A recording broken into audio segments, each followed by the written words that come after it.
मैं गुजरात से हूँ। मेरा नाम सोहम पटेल है। मैं गुरुजी का वीडियो देख के यहाँ जो गुप्त नवरात्रि वहाँ जो शिविर लगा हुआ था, मैं यहाँ उज्जैन में आया था। पहले आया था मेरे को पहले आया मैं देखा, फिर कुछ गुरु भाई से बात हुई तो दूसरे दिन ऐसा लगा कि मैं शिविर छोड़ के चला जाऊँ। फिर मन में दिमाग में ऐसे ऐसे ख्याल आने लगे कि इधर कुछ होने वाला नहीं है, सब जगह ऐसे भी मेरे को लूट लिए थे, पैसे ऐसे ही डाले थे, तो लगा कि इधर भी कुछ होगा नहीं। और मेरे ऊपर मैं सवारी लेने के लिए ही आया था, तो मेरे को लगा कि मैं सवारी शायद लूँ ना लूँ, यहाँ से भी मिलेगी ना मिले, तो मैं ये सोच के आया था। फिर हमारा पहला दिन मैं इधर आया तो सीधे गुरुजी के यहाँ गया, शमशान में ही उतरा और वहाँ से फिर यहाँ जो गुरुजी ने जो व्यवस्था की थी, तो हम लोग को लगा कि इधर होगा 2-3 ज़्यादा से ज़्यादा जो गेस्ट हाउस में ज़्यादा भाव रहते हैं, तो यहाँ के फिर मुझे मालूम पड़ा कि गेस्ट हाउस में तो उतना है ही नहीं। और फिर मुझे हम लोग में दिमाग में ऐसे भी लगता था कि उसमें गुरुजी का भी कमीशन होगा साथ में लेकिन ऐसा था नहीं। प्रॉपर ही जो था वो रेंट उसका ही था, जो जिसका गेस्ट हाउस है।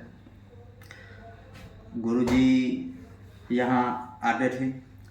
हम लोग को पहले दिन शिविर में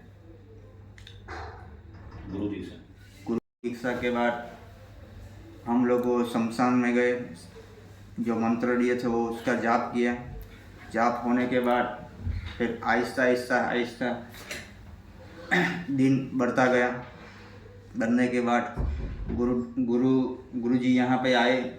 गुरुजी ने एक कमिटमेंट दिया था कि मैं आपको कुछ न कुछ बनाऊंगा। मुझे भी उसमें मैं भी था सिलेक्टेड।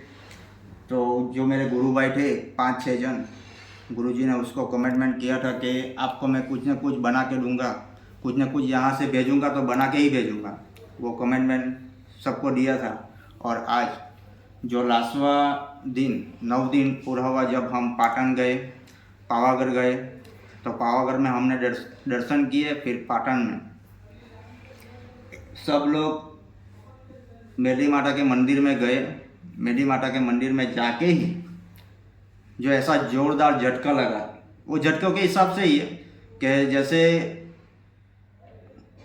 जो कल्पना भी हम लोग नहीं कर सकते, वहाँ पे ऐसा कुछ हो गया। सब लोग गुरु भाई के अंदर जैसे माँ साक्षात विराजमान हो गई। और मेरा तो हाल ही पूछो मत भाई कि मेरा जो एक्सपीरियंस था वहाँ पे, मुझे खुद मालूम नहीं पड़ा कि मेरे शरीर में आज तक मैंने पहली बार फर्स्ट टाइम मेरे शरीर में जो माता जी आई, मेरे पितृ भी आए। और भाई वहाँ पे जो मैं रो रहा हूँ, मेरी हालत मत पूछो भाई। फिर वहाँ आके जो गुरुजी, जो मुझे जो गलती फील हो रहा था, वो मेरा उधर एकदम, अभी मैं आपको वो शेयर नहीं कर सकता, लेकिन इतना मालूम हो गया कि मैं अभी जहाँ पे भी आया हूँ वो सही दिशा पे आया हूँ। जिस जगह पे आया हूँ वो सही जगह पे आया हूँ। और जिस गुरु के चरणों में मैं आया हूँ वो भी मेरे गुरु भी सही है।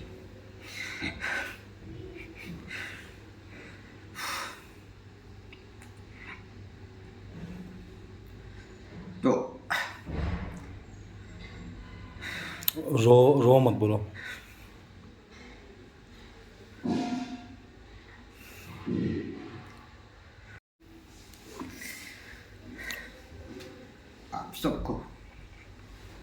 आप सबको मैं यही बोलना चाहता हूँ कि बिना सोचे समझे आप यहाँ पे आइए।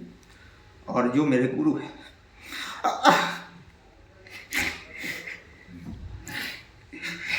सबसे पहले तो मुझे परखने की कोशिश मत करें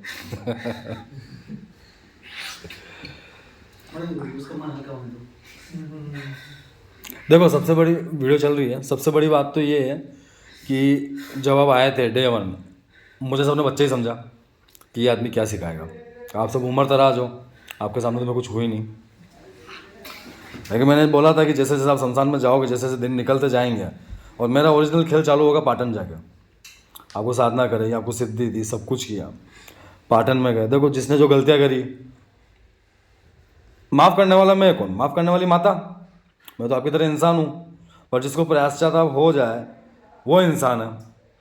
भैया को पश्चाताप हुआ, रोए, मैंने क्या बोला? मैंने एक ही चीज़ बोली, तो गलतियाँ इंसान से ही होती है। परखने की कोशिश करी, मैं मेरी परख में उतरा, लेकिन जो बना के भेज रहा हूँ, ऐसी बात नहीं है कि मैंने किसी को भी, ऐसा नहीं है कि मैंने सवारी नहीं दी। जिसको नहीं चाहिए थी उसको भी दी, और जिसको चाहिए थी उसको दी, सबको दी। शिविर में ऐसा कोई बंदा नहीं रहा जिसको जिसके ऊपर सवारी नहीं खिलाई हो, ठीक है। पर बात यहाँ है कि ये मैसेज सबके लिए है। जीवन में उसको परखो जो बड़ी बातें करता है, उसको मत परखो जो शॉर्टकट में बात करता है और बड़ी बड़ी चीज़ें कर देता है। जैसे ये भैया, कहाँ से हो आप? मैं वलसाड गुजरात से। ये वलसाड गुजरात से, इनकी कामना शुरू से सवारी की रही थी और दी सवारी, ऐसी बात नहीं दी, और सवारी भी ठोक बजा के दी। बाकी जितने भी मेरे वीडियो में आपको मेरे चैनल पे एक्सपीरियंस मिलेंगे, सबके अंदर इनका नंबर मिलेगा आपको। तो इनके नियर बाई जो भी रहते हैं, जो मेरे तक डायरेक्ट नहीं पहुंच पाते हैं, वो आप इनसे कांटेक्ट करके, डायरेक्ट इनसे बातचीत करके आप इनसे अपना काम करवा सकते हो। ये समझ लेना ये आप किसी और बंदे के पास नहीं, राज चौहान के पास से जा रहे हो, क्योंकि ये मेरे तैयार किए वो बंदे हैं।